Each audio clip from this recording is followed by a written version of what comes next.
Jonathan Reed had built an empire by ignoring anything that didn't bring profit, until the day he saw two boys feeding stray puppies with the only food they had. Jonathan Reed's mornings were never quiet.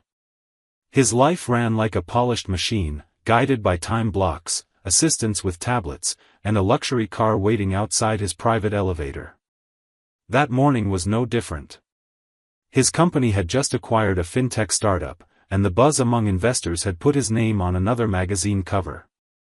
He stepped out of his office building in a pressed navy suit, his dark hair combed into place, brown eyes scanning his phone as his driver pulled the car up to the curb.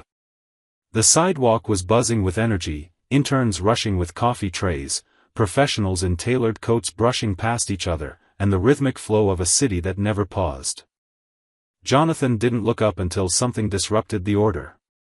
On the edge of the building, in the narrow strip of shade between two pillars, two boys were crouched down with their backs to the street. At first, he assumed they were roughhousing or begging, and he nearly stepped past them. But something about their stillness made him stop. He turned his head just enough to see what they were doing. The older boy was breaking a sandwich into small pieces and placing them on a napkin in front of three tiny, dirty puppies. The younger one gently pushed a water bottle cap toward the smallest puppy, watching with careful concentration. Neither boy looked up, and neither spoke. Their movements were focused, calm, and deliberate. Their clothes were mismatched, faded, and several sizes too big. One wore sneakers with holes in both toes. The other had a torn sleeve held together with a safety pin. But what caught Jonathan most was not the state of their appearance, it was the way they gave up their food so freely. The sandwich looked like it might be their only one, and yet they weren't eating. They were feeding the dogs. He stood there for several moments, uncertain why he hadn't already walked away. People were glancing at him, and his driver was waiting, but for once, Jonathan felt no urgency.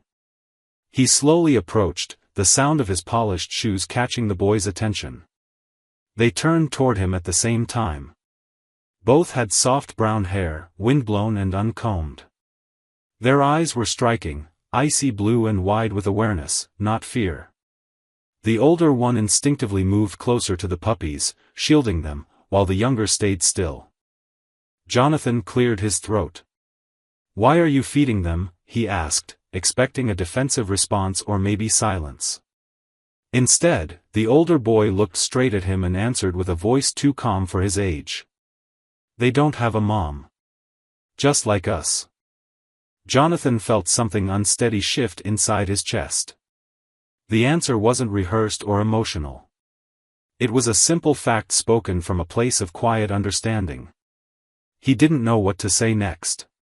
For a man who spent his life crafting perfect statements, managing crises, and negotiating deals, he suddenly felt unequipped. The boys turned their attention back to the puppies, gently stroking their heads and whispering encouragement as the little animals nibbled on crumbs. A gust of wind swept through the space between the buildings, and the younger boy shivered, pulling his thin jacket tighter. Jonathan reached into his pocket and took out his leather gloves, hesitating before extending them. "Where are you staying?" he asked. This time, the younger one spoke, his voice soft. "Sometimes a basement. Or the bus stop. Depends if it's raining." He had heard enough. Something in him, the part he'd long buried beneath meetings, margins, and market growth, told him he couldn't walk away. And for the first time in years, Jonathan Reed listened. Jonathan didn't go to the car. He didn't look back at his assistant waving from the doorway, or at the driver who had stepped out to open the door. Instead, he knelt slowly, careful not to startle the boys or the puppies. The older boy watched him with quiet suspicion, clearly unsure whether this stranger was going to scold them or worse. Jonathan spoke in a low, even voice, trying not to sound like the executive he usually was. "What are your names?" The younger boy answered first, hesitantly. "I'm Lee. That's my brother, Noah." The older one gave a slight nod but said nothing. Jonathan looked at the three puppies now curled up beside them, their ribs visible under matted fur. Are they yours? He asked. They're nobody's, Noah finally said. So we decided to be their somebody. The honesty of that answer struck Jonathan harder than he expected. He looked at their faces, tired, smudged with dirt, but steady. These weren't kids looking for pity. They were surviving in a world that hadn't given them anything, and somehow they still had enough heart to feed animals with less than they had themselves.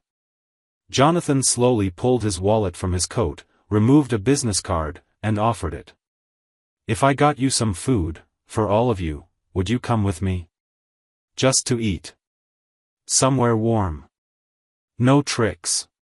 Lee looked at Noah, who seemed to weigh every possible danger before nodding once. As long as we can bring the puppies, Noah said firmly. We won't leave them. Of course, Jonathan said. All of you.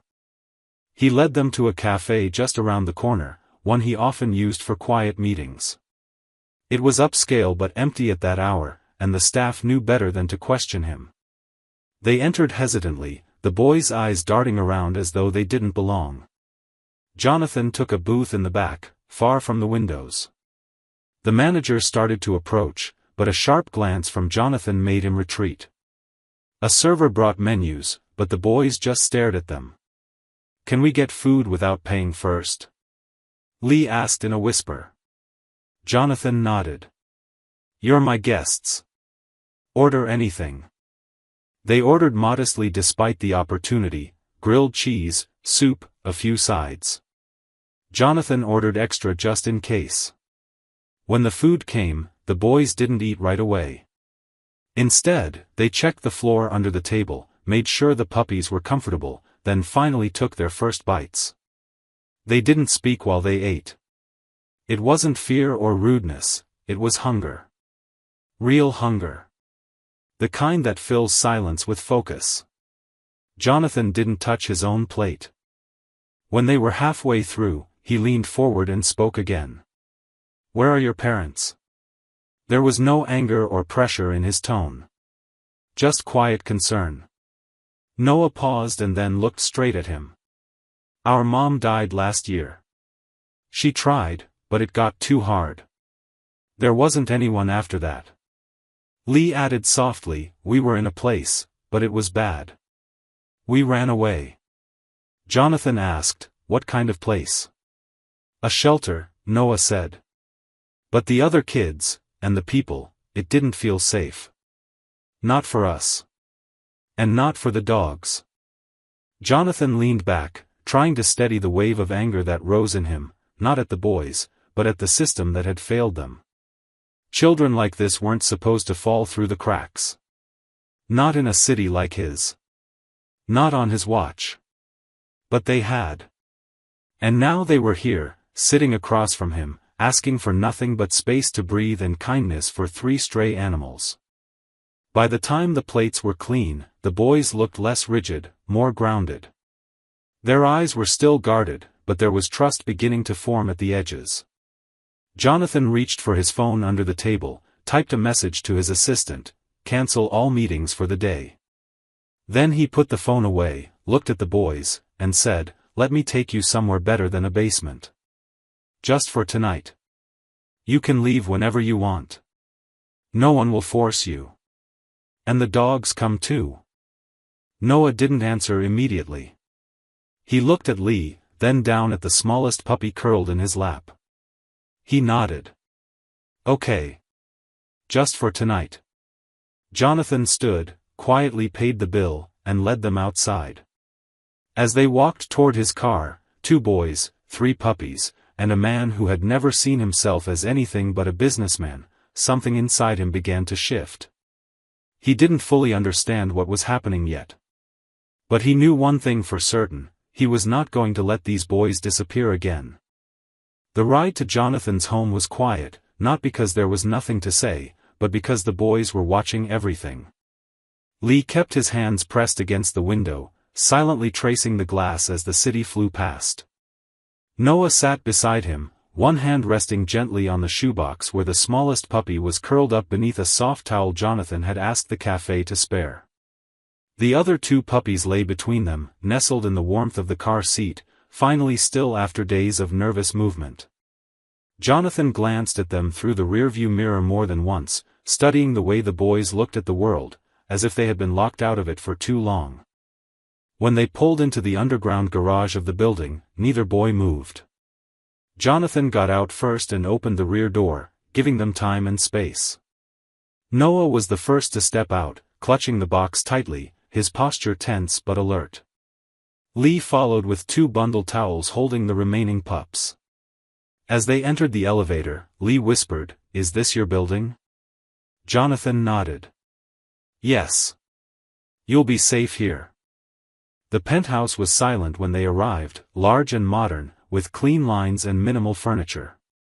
For a moment, the boys froze in the doorway, unsure if they were allowed to walk inside. Jonathan gestured gently. "Make yourselves at home. There's food in the kitchen. Water. Blankets. A bathroom through there." Lee inched forward first, setting one puppy down on a soft rug and kneeling beside it. Noah remained near the entrance, scanning the room like he was memorizing every possible exit. "We can sleep on the floor," he said quickly. "We've done that before." Jonathan shook his head. "You'll sleep in real beds. Both of you. No one's asking you to leave in the morning." Still, he noticed they didn't fully relax. He didn't expect them to. The trust they'd given him so far was fragile, earned hour by hour.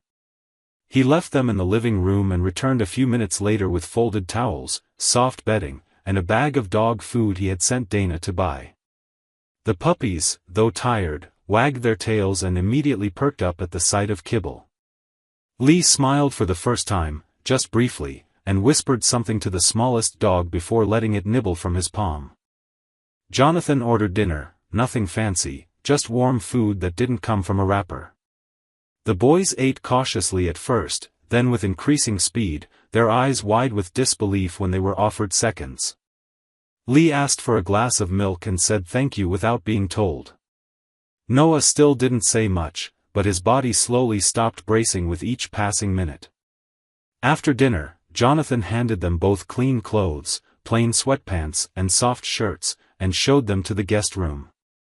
The space had two twin beds, crisp sheets, and a window looking out over the city.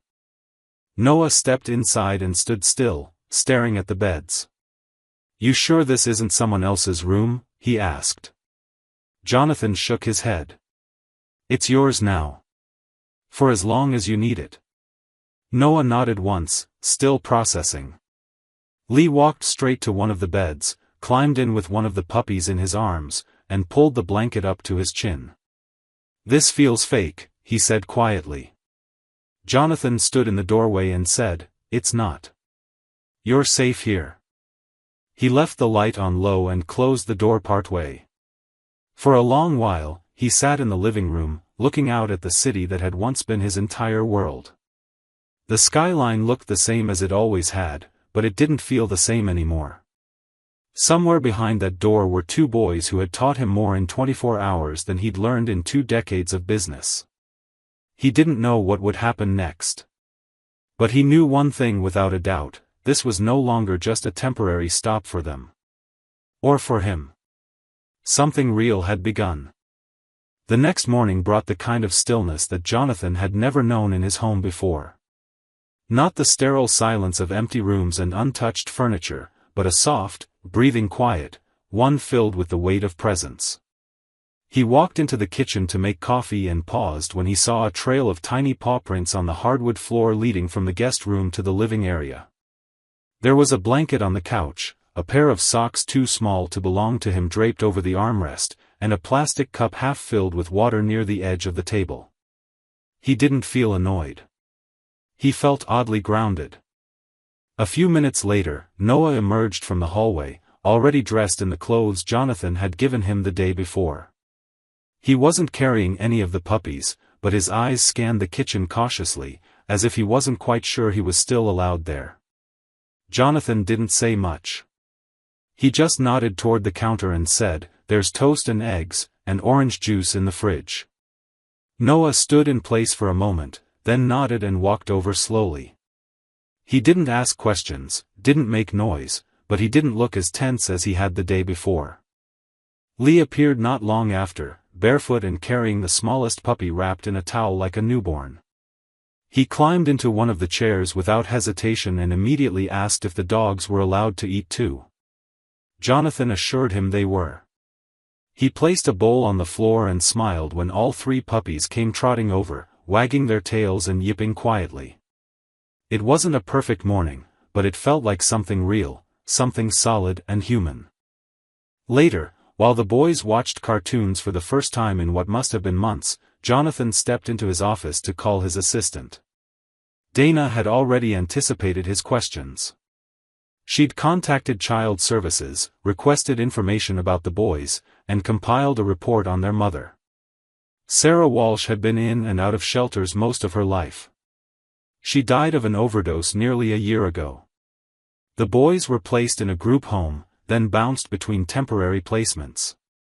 Each record read colder than the last, numbers and incidents without emotion. According to the file, they had been missing for months. No serious effort had been made to find them. Jonathan stared at the report for a long time. His chest felt tight. He thought of his own childhood, distant and controlled, but never hungry, never afraid, never invisible.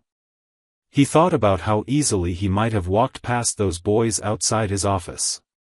How close they had come to vanishing. He told Dana to begin the process of filing for temporary guardianship. "We can't waste time," he said. "They're here now. They need to know they're staying."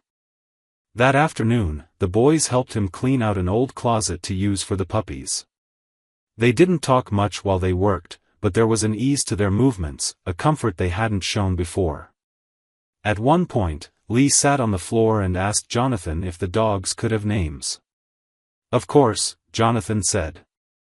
"They're part of the family now, aren't they?" Lee beamed and began whispering ideas to Noah, who eventually nodded and chose one himself. They named them Milo, Scout, and Daisy. Jonathan wrote the names down on a notepad and promised to order collars that night.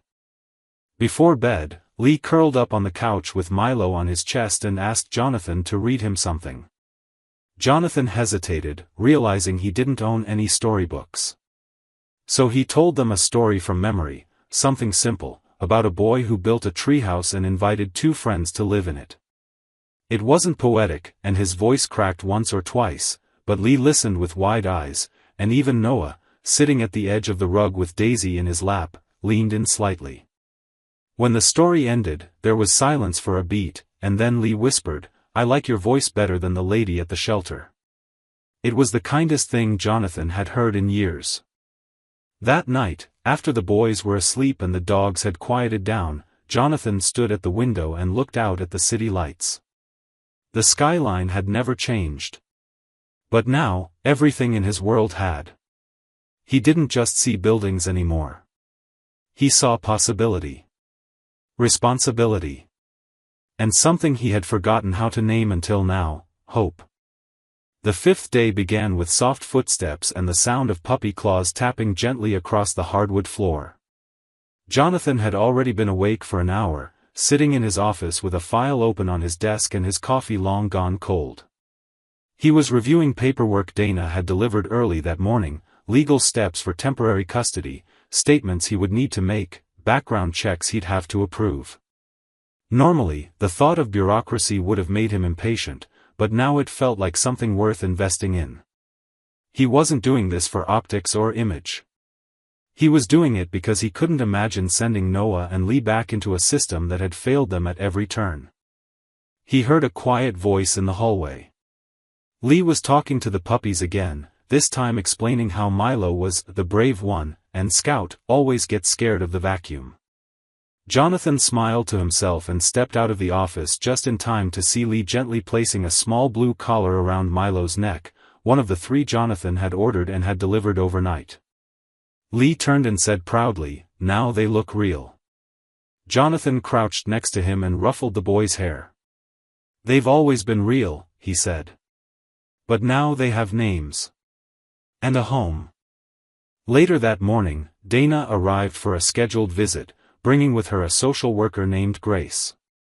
Grace had kind eyes and a steady voice. She didn't press the boys with too many questions, but she did ask if they felt safe, if they wanted to stay. Noah gave her a quiet nod, and Lee, holding Scout tightly in his lap, said without hesitation, "This is the first place we've had 2 whole meals a day and nobody yells." Grace glanced at Jonathan and smiled, then made a note in her file. After Grace left, Dana pulled Jonathan aside in the kitchen. "They're going to move quickly on the paperwork," she said.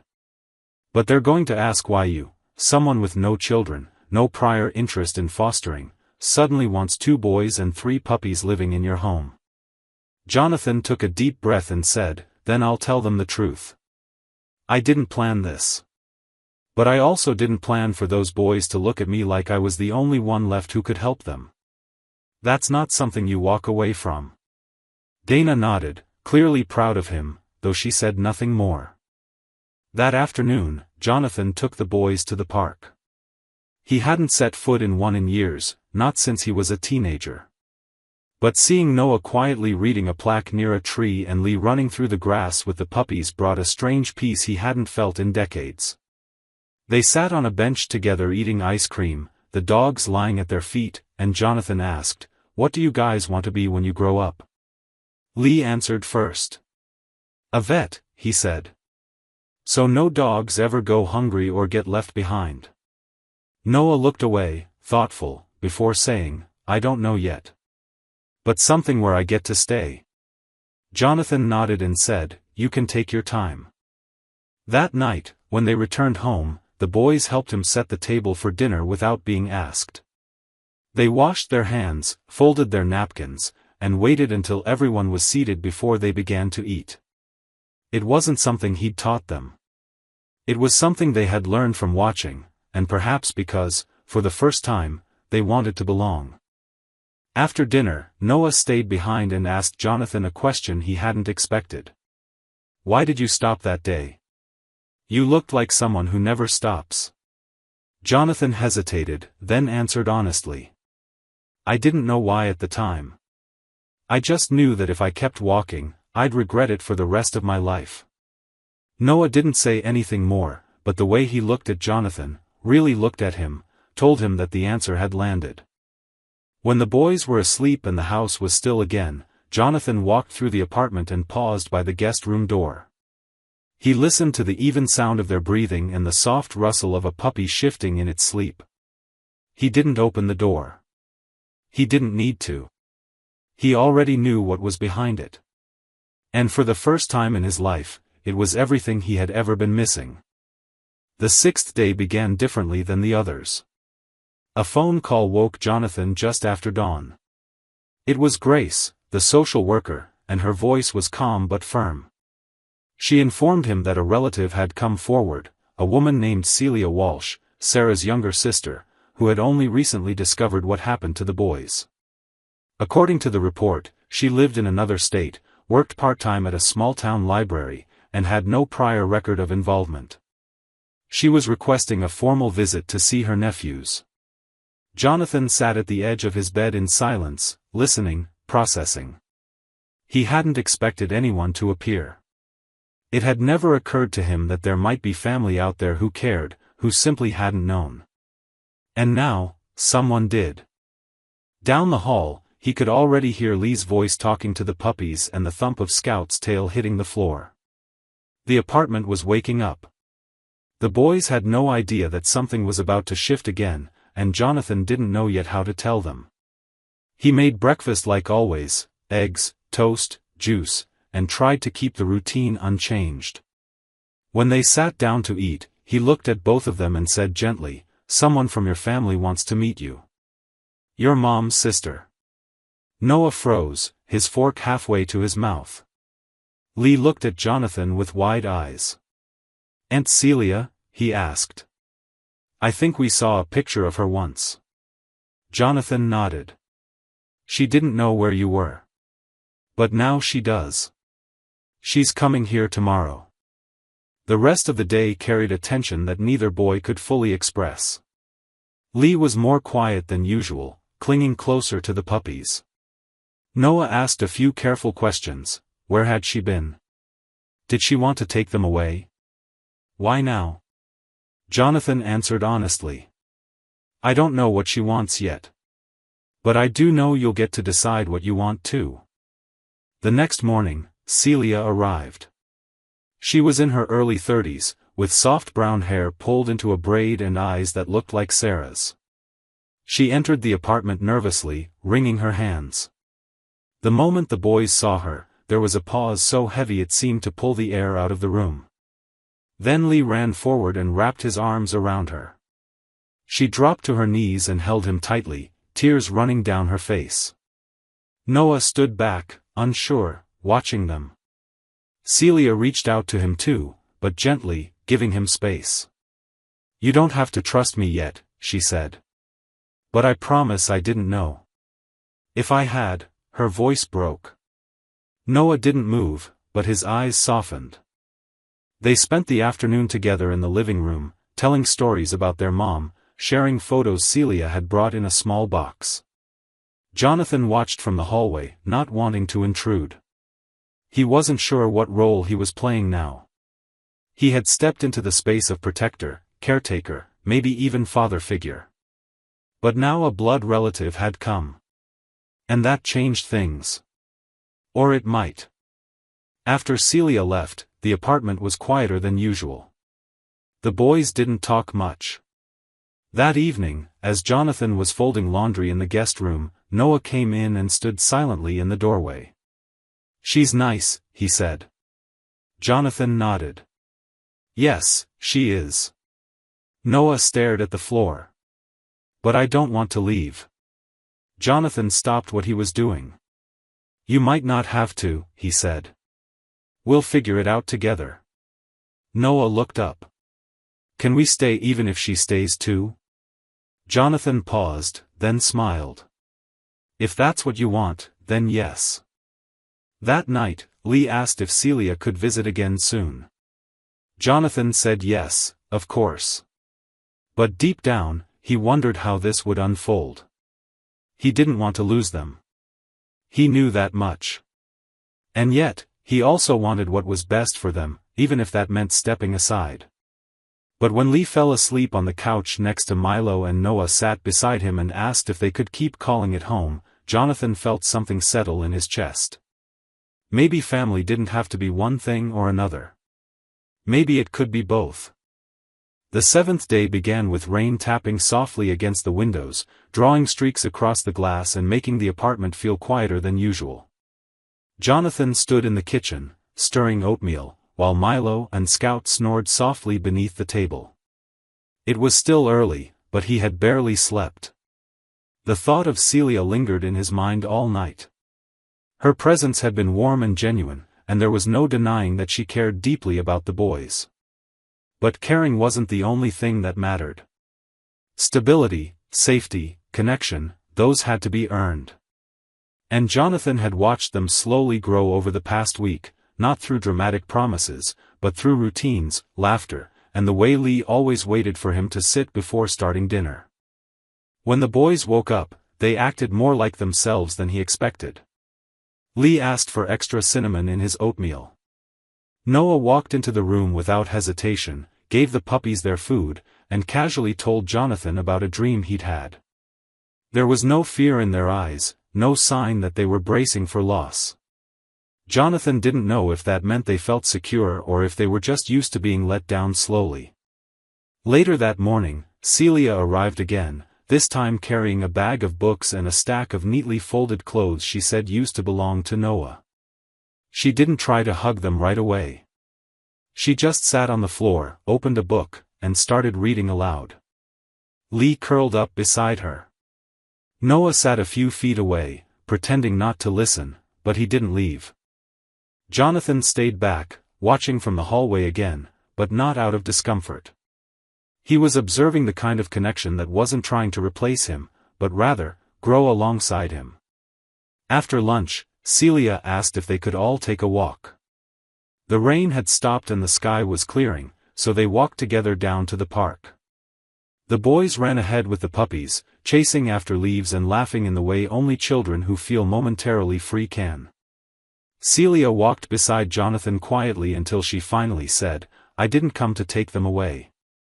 I came to see if I could belong in their lives too." Jonathan looked over at her, his expression calm. "That's not what most people would assume. You've shown a lot of grace walking into something already in motion."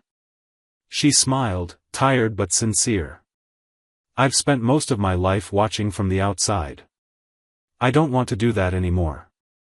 And I know I'm not the one who kept them safe these last months." "You did." He didn't respond right away, but he appreciated her honesty. There was no competition in her tone, only care. That evening, they all ate dinner together for the first time. The table was loud with conversation. Lee told Celia about how Milo once sneezed in the middle of a nap and scared Scout so badly that he knocked over the water bowl. Noah corrected him on the details. Jonathan just listened. After the dishes were cleared, Celia prepared to leave. Lee walked her to the door, hugging her tightly without being asked. Noah said goodbye, and this time, there was no hesitation. Later that night, Jonathan found Noah in the living room, sitting with a blanket draped over his legs and Daisy nestled at his side.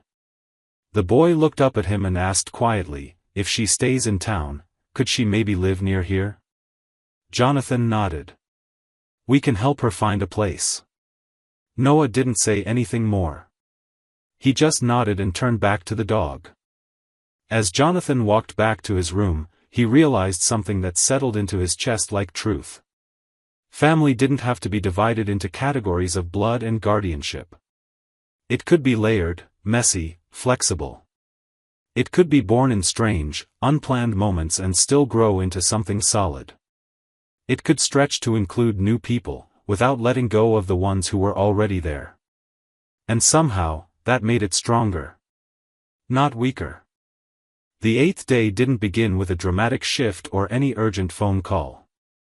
It began with sunlight slowly warming the edges of the apartment and the smell of pancakes drifting from the kitchen, where Jonathan stood flipping batter with more confidence than he'd had a week earlier. Lee was already at the table, talking animatedly to Milo, who was curled up under the chair. Noah wandered in a few minutes later, rubbing his eyes and dragging a blanket behind him, his usual quiet replaced with a soft, sleepy smile. There was something different in the air, an ease that had taken root. The boys no longer acted like guests or temporary residents. They moved through the apartment like it was theirs, and Jonathan realized that in every meaningful way, it was. Later that morning, Celia returned, not for a visit, but for a conversation. She sat with Jonathan on the balcony while the boys played with the puppies on the rug inside. The city hummed softly below them, but the moment felt distant from all of that.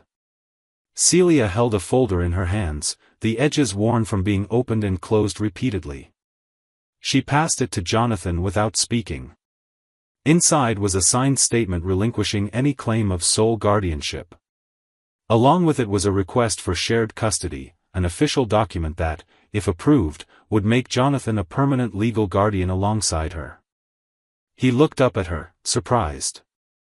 Celia met his gaze calmly. "You earned your place in their lives. I don't want to undo that. I want to build with it." Jonathan didn't speak for a moment. He had prepared himself for a future where he might have to step aside or fight to stay. He hadn't prepared for generosity. He hadn't expected someone to recognize, without ego or resistance, that family could mean cooperation. Finally, he nodded and said, "Thank you." And he meant it more than anything he had ever said in a boardroom. That afternoon, they all went to a community adoption event, not for the boys, but for the puppies. It had been Lee's idea to help find other animals loving homes the way theirs had found one. They brought a donation of toys and blankets, and Lee insisted on giving each dog a treat himself. Noah helped one of the volunteers set up water bowls and never once looked uncomfortable. Jonathan watched them both from across the field and felt something rare stir inside him, a quiet, profound pride that wasn't about accomplishments or recognition, but about being part of something real. That evening, Jonathan, Celia, the boys, and the now considerably calmer puppies sat around the dinner table, eating homemade spaghetti and laughing about how Daisy had tried to eat an entire sock. It wasn't the kind of dinner Jonathan had envisioned for his life when he'd built his empire. It was far better.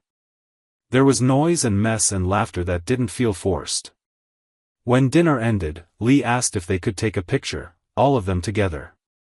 Jonathan set up his phone, and just before the timer clicked, Noah leaned into his side and said, "We're staying, right?"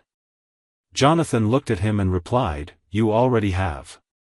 That night, long after the boys were asleep and the city had quieted, Jonathan stood at the same window where he had once measured his success by how high he'd climbed. The skyline was unchanged, but now it was just background. His view had shifted. The real victory wasn't the company or the property or the legacy. It was the two boys asleep in the next room. It was the family growing out of circumstance and kindness.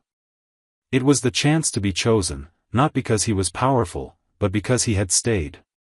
As the moonlight spilled across the floor, Milo lifted his head from the foot of Jonathan's bed, then dropped it again with a sigh. Jonathan smiled and whispered into the dark, "We're home." The ending of this story resonates not because everything turns out perfectly, but because it feels earned. Jonathan Reed's journey isn't about sudden redemption or dramatic transformation, it's about gradual, conscious change born out of compassion he didn't know he was capable of.